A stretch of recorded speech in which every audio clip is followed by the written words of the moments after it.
King Richard I came to the throne in 1189 and very soon left it empty when he set off on the Third Crusade. His wicked brother, Prince John, then became ruler of the country in his absence. The poor peasants of Nottingham had a friend in a young man called Robin Hood, who took from the rich and gave to the poor. His identity was unknown until he was betrayed by a Stuart Werman, who then told Prince John that the noble Robert, Earl of Huntingdon, was none other than Robin Hood. Prince John then orders Sir Guy to arrest Robin and seize his holdings at Locksley Hall. On this day, we join Robert Fitzooth in his wedding to Maid Marian, which may not be the joyous occasion the two young lovers had hoped for. Dearly beloved, we have gathered here this day to celebrate the love of Earl Robert Fitzooth and Maid Marian.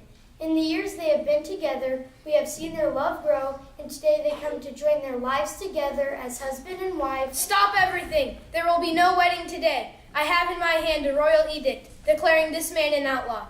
Be it known to all, in the name of Prince John, Regent of England, that Robert Fitzooth, known as Robert, Earl of Huntingdon, known also as Robin Hood, for as much as he has aided the king's enemies, broken the king's laws, and is a traitor to the king and those set by him in authority, that the same, Robert Fitzooth, is hereby declared outlaw, his lands and goods forfeit, his person prescribed and banished, in the name of Richard our King, and of the Regent, Prince John.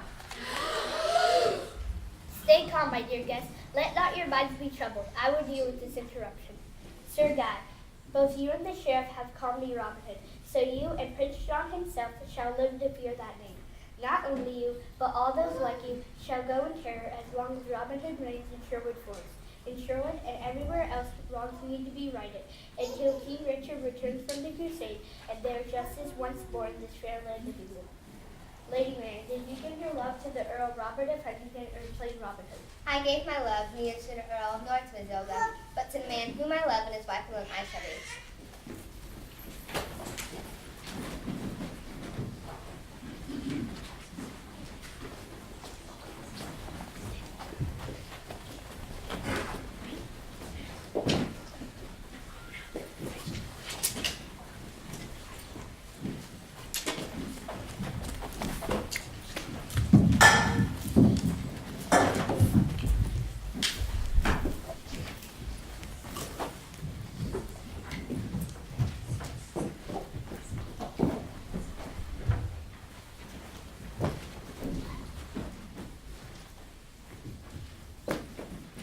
So Robert Fitzooth of Huntingdon became Robin Hood of Sherwood Forest. Many joined his band of outlaws. When Robin was settled in his new home in Sherwood Forest, he began to go looking for adventure. One of these wandering abroad resulted in Robin finding one of his most loyal and trusted followers, who became his best friend. Hi-ho, hither walks a man, methinks. Yea, yonder bridge is too narrow for the twain of us. Thus he arrives here first, or but winded my step and claimed the bridge my own. Alackaday, I see your tricks. Out of my way, little boy, unless you want a dunking in the stream. Fie upon it! You are told the truth, but you are no match for my speed and cat-like reflexes. Get back off this bridge until I have crossed it. And if you refuse, I assure you that you will be the one getting dunked. By the root, I'll break your face first, and then throw you into the water afterward. You talk like a plain dog. If I were to bend my bow and send an arrow to your proud heart before you can touch me with your staff. If I talk like a donkey, you talk like a coward. You stand there well armed with a good long bow, while I only have a staff, and are well out of your reach. I scorn the name of coward. Therefore, I will lay aside my weapons and challenge you with a quarterstaff like yours. Stay there until I cut one in the thicket. Here I stand, 1 foot on the bridge, until you are ready for your cold bath in the stream.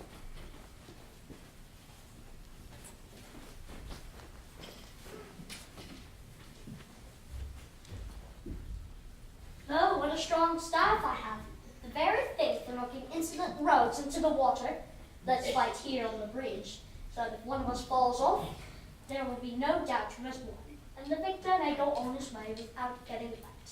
By all means, I'd rather not hurt you, but I will. Good fellow, where are you? Here I am, just putting my shoulder back in the socket. I must confess, I am well beaten. You are a fine fellow and a good fighter. Let peace now take its turn and govern our discourse. The bridge is yours, and I will seldom invite your wrath upon my flesh again. Where are you walking? To tell you the truth, I was in search of a man they call Robin Hood. Good master, what has happened to you? This fellow here has just knocked me into the water with his fine staff. Say goodnight, tall fellow. No man insults Robin Hood and lives to tell about it. Robin Hood? Come now, my fine friend. Be not afraid of my merry men. These men protect me and do my bidding. You too can join them if you will shake my hand and swear loyalty to Robin Hood. Why, here's my hand, and my heart goes with it, honest Robin.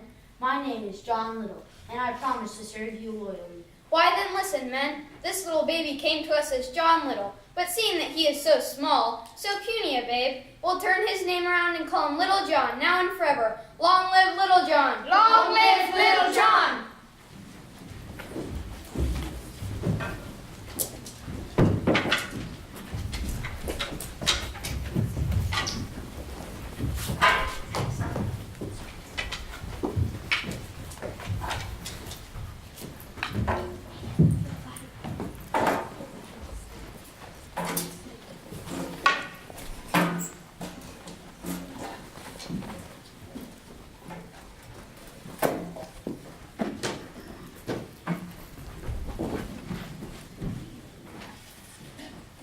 Next to join Robin's faithful group in the greenwood was Friar Tuck. Before meeting Robin, Friar Tuck lived in a hermit cell by the river. He ferried people across on his boat for a small fee. Robin had just come upon Friar Tuck sitting by the river. Now then, my fine fellow, come and ferry me over the river. All in good time, my son, all in good time. He could have swum across this river himself if he weren't so lazy, and the wedding would have done him good. But I'm a righteous man who's vowed to serve others. Now then, let me see how much money you have. Surely, good friar, you would not rob me. No, I only ask for money for the poor. No man should be forced to give to the poor unless he wants to. But my job as a priest is to encourage you to give to the poor. So I will do this wherever I have to. Okay then, come search me. For that you shall carry me over the river once more, on your back, and don't expect any money for it. If you even ask, all you'll get is a broken head. A fair bargain.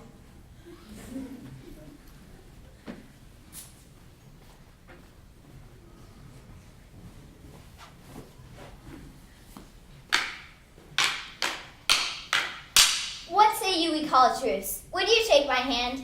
I've never met a holy man as skilled with the sword as you are. Let us make peace and rest a while in your home, where you will surely be able to feed a poor wanderer such as me. Here we are in my simple dwelling. I'm sorry to say I have very little food here. Just a small bowl of peas and some water. You are welcome to both. I generally have water first, and then peas, though sometimes I put the peas in the water. It seems, holy brother, that a few peas and a jug of water have fattened you up quite well. Surely it is a miracle that a man who lives upon a handful of peas is so round and so strong a fighter as you are. Perhaps you can find something a little richer to feast upon. Wink, wink, nudge, nudge. I do have a penny. I wonder if a whole penny might change your mind. I'm not as good as a wink to a blind horse. You have judged right well. Food I have plenty for the visitor willing to add shine to the table. If your penny bites silver, then your plate will be shoveled high.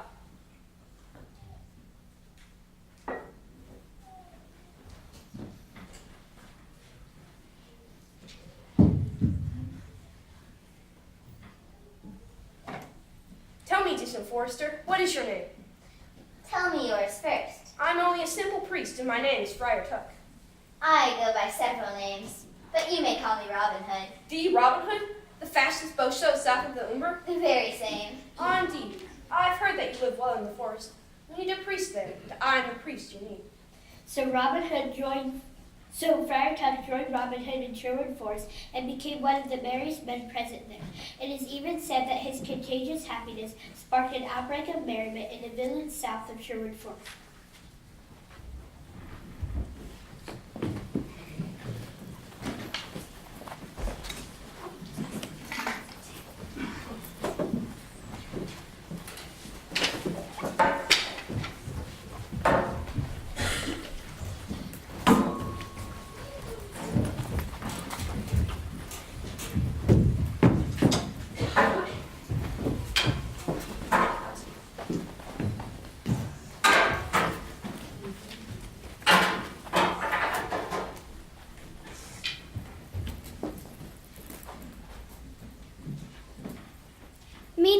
As Robin's group of married people continued to grow, Marian was determined to join him in Sherwood.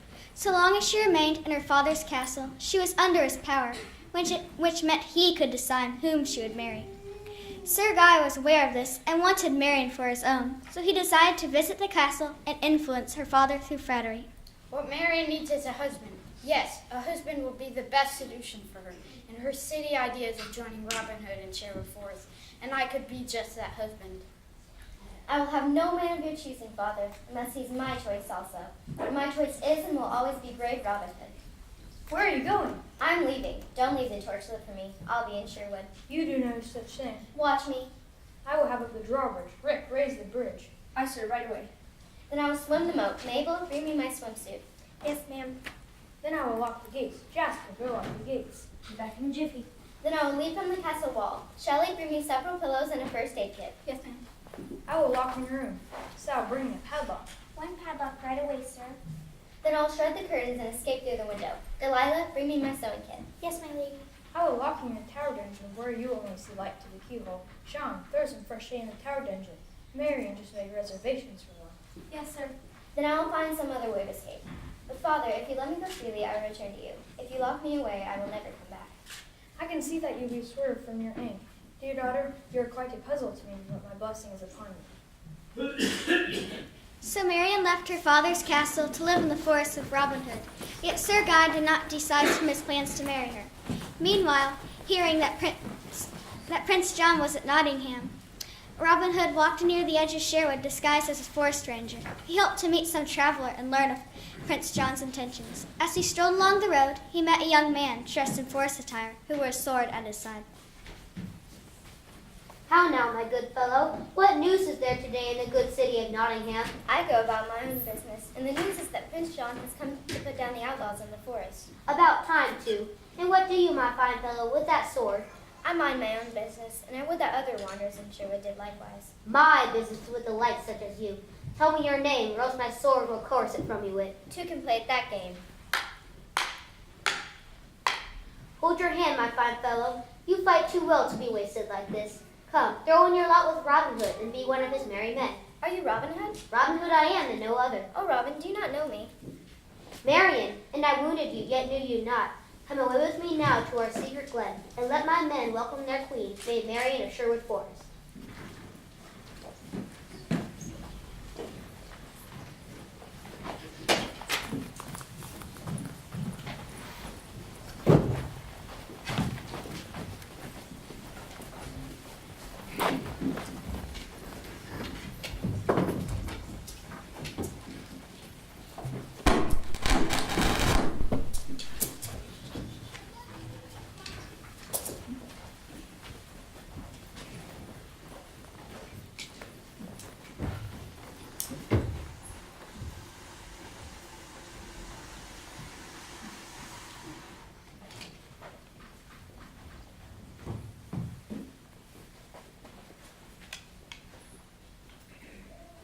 So Marian moved to Sherwood Forest. Sir Guy was jealous and wanted to capture Robin Hood. By doing so, he would win favor with Prince John to eliminate his rival for Marian's hand in marriage. But it would be some time before Prince John would show his face again. However, we soon meet another villain, the shape-shifting witch, Mother Maudlin, who disguises herself as Maid Marian.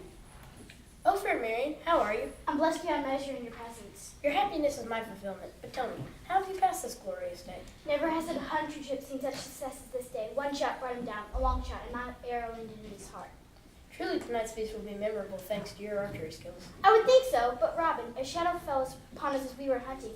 A raven sat in the tree over our heads and croaked sadly. The shepherd Carolyn swore that it was no ordinary bird, but Mother Maudlin, the witch of Papelwick, who is said to be a shapeshifter. Carolyn later saw Maudlin said to curse, promising terrible things would happen to anybody who ate the deer at Robin Hood's feast. Is it Paperwick or Papelwick? I say Papelwick. Little John said it was Papelwick. How does the witch say it? I've never talked to her. So Marian left with her friend to wash her hands in the stream. When she came back, she looked rather strange, staring at people with furrowed brow and vacant eyes. Everything she said was followed by a wicked cackle. Marian, you don't look so well. What happened down by the creek? I feel fine. I feel like 10 pennies. I think you should watch your tone with me. All right, let us call our friends to the feast. Friends, they shall not feast on this deer. It is too good for such rough country people. A starved sheep carcass would be good enough for them. Scarlet, take the deer to Mother Maudlin. She's such a wise woman. Marion, what are you saying? I shot the deer, and I'll give her to whoever I want to. Hee hee hee. Robin, you're being irksome, and I'm tired of your presence. I think we should take some space so that I can go make my potions and take some new curses. So that you can do what? I mean, I could to go have my devotions and read new verses. Marion is acting crazy. I think I'd better go speak with her.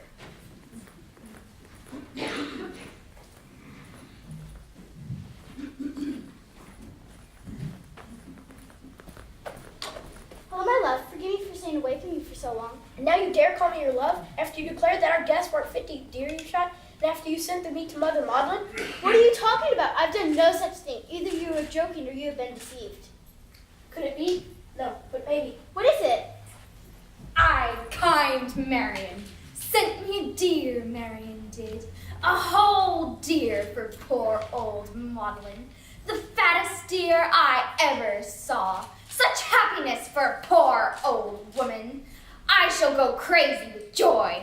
Surely, good mother, there's been some mistake. If I did indeed give such an order, some madness must have come upon me. Do you dare take back the gift you have given me? No, Maudlin, I did not give you the deer. It's far from the shepherds and shepherdesses. You and your feast are cursed. Cursed, I say, cursed.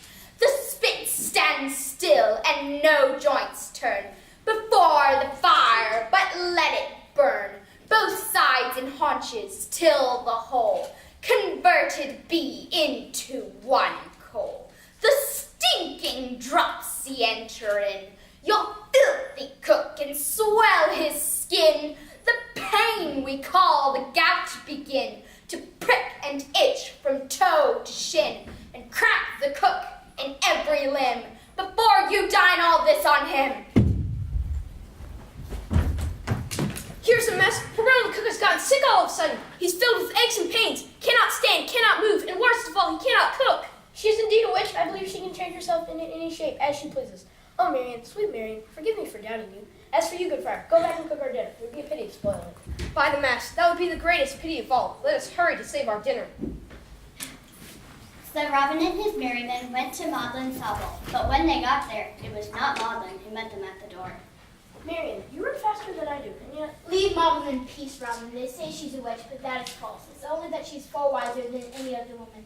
I beg you, if you love me, do not teach her any further, for she's my dear friend. Marion, come closer so I can get a good look at you. What's this belt around your waist? I've never seen it before. Mother Maudlin, it all comes clear now. You wore this charmed belt to make yourself appear like Marion. There is no place for someone like you in Sherwood Forest or Paperwood. You have 5 minutes to disappear, and if you ever cross my path again, I will shoot you. So Mother Maudlin was banished from Sherwood forever, and the merrymen and shepherds all had a grand feast, prepared and greatly enjoyed by Friar Tuck.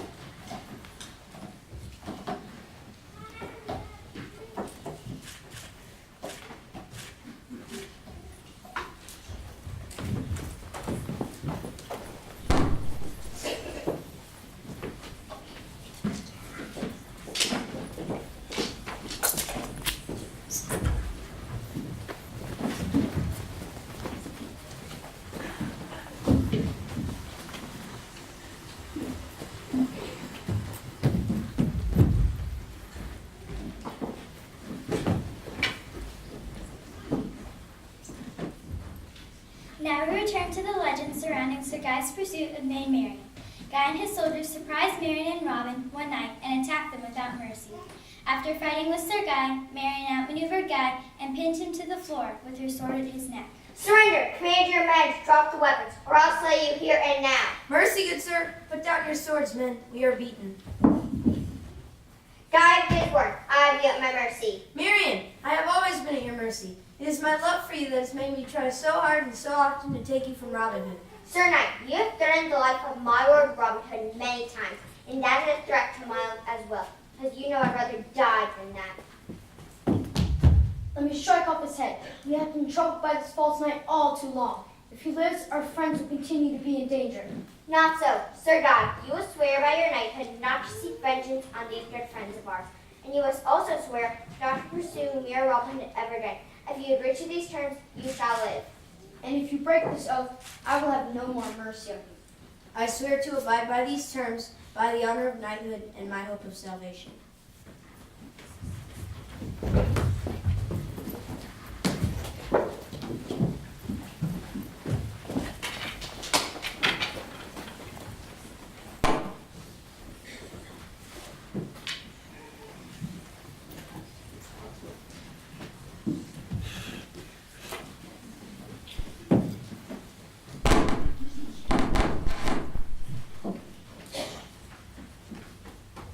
To Marian, making Sir Guy promise to stop his efforts to kill Robin and then letting him go free seemed like the best plan.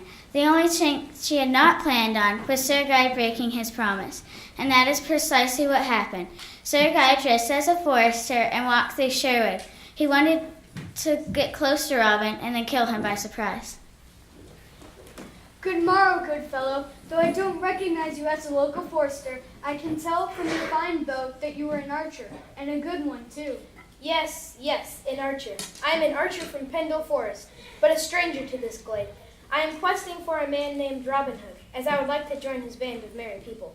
Come with me, then, and I will easily guide you to Robin Hood.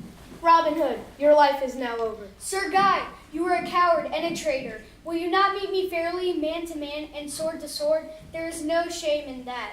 I am as nobly born as yourself, and you know it. To shoot an unarmed man is cowardly and shameful. When Robert of Locksley became Robin Hood of Sherwood, he became an outlaw, and honor does not matter with outlaws. In a little while I shall wind my horn, so that the sheriff may know that Robin Hood is dead, and by then the half of your followers will be dead or prisoners also. But if you surrender to me now, I promise you gallows in Nottingham. Well, then, I choose an arrow in Sherwood, if you can plant one in my heart.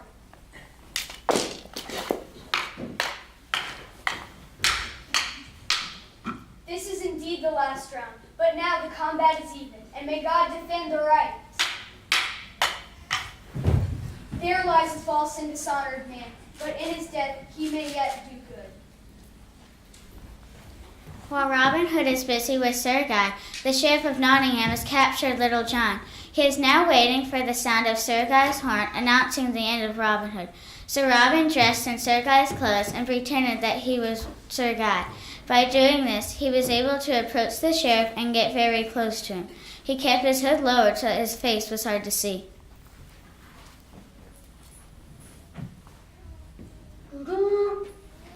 Listen, men, that's Guy's horn. That means that he killed Robin Hood. That's the best news I've heard all day. Ah, the man of the hour. Guy, you deserve a reward, and I will give you whatever you ask. I want no reward, for I have always hated this man whose head I bring you here. His death is reward enough. But if you would like to do me a favor, I ask this. Let me have the honor of killing this man, Little John, just as I have killed his master. That's a crazy choice to make, when you could have had gold as your reward. For I grant your wish. There lies Little John. He is yours to kill.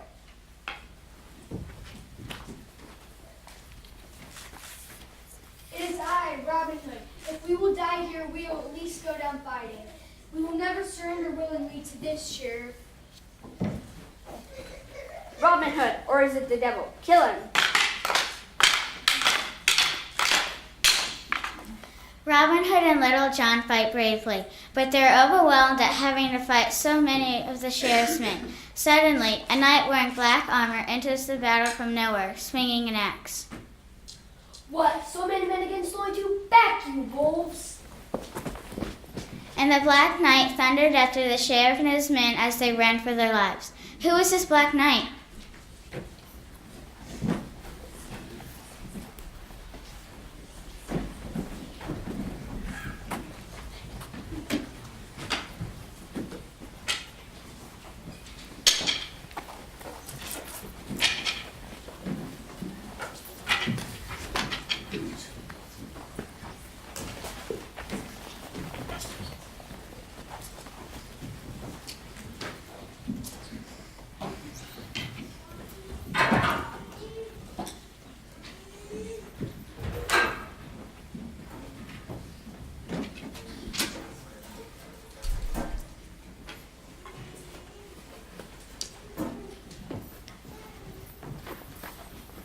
Prince John continued to send his followers after Robin Hood to kill him, even after the death of Sir Guy.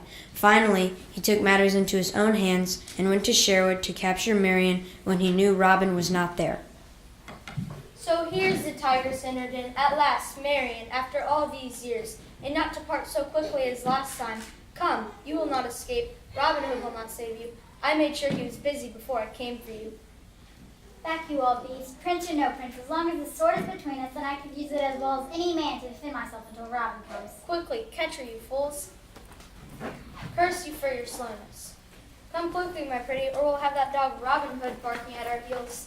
At this point, an arrow flies through the air, hitting Prince John between his thumb and forefinger, cutting him to the bone. Had Robin not just run nearly half a mile, this would have destroyed John's hand, and he would have had trouble signing the Magna Carta. Prince John, you must be tired of fighting with women. Turn and fight me instead.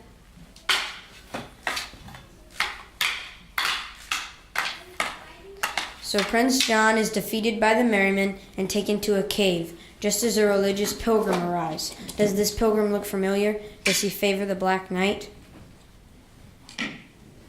You live well, our friend Robin Hood, on the king's deer. We do eat the king's deer for our meat, but I do not believe that we break a law that is fair. They call me the poor man's friend, for I take from the rich and give to the poor. But I have never taken from anyone who is honest or worthy. Come now, we may be thieves, but we are thieves of honor. You do not dishonor yourself by sharing a meal with us. That is, unless you shrink from eating the king's deer. Strange why I feel as if they were my own, and that was some years I walked all the way home from Jerusalem. Then come now and drink to us. Then come now and drink with us to King Richard and his speedy return. You drink to the king even though you are outlaws? We owe it to the king, for after all, our meal was borrowed from him. But while we live merrily in Sherwood, we have never forgotten that we owe our allegiance to them. We always raise a toast to him, outlaws, the king. The king in his return from the crusade. When the meal is over and the toasts have been drunk, Robin remembers he has a prisoner. I am reminded that we have a prisoner, one who attacks women when no one is around to protect them. Bring him before us, Little John.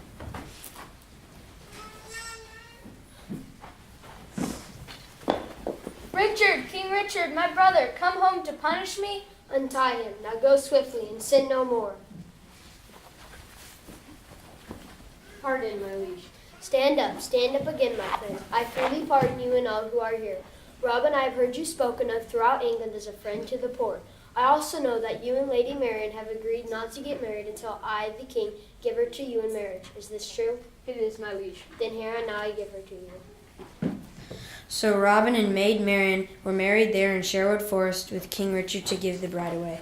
And when they marched to Nottingham in triumph, the plowman left his plow in the field, and the blacksmith left his iron on his anvil, and the aged and sick rose from their beds and hobbled to their doors to cheer for King Richard.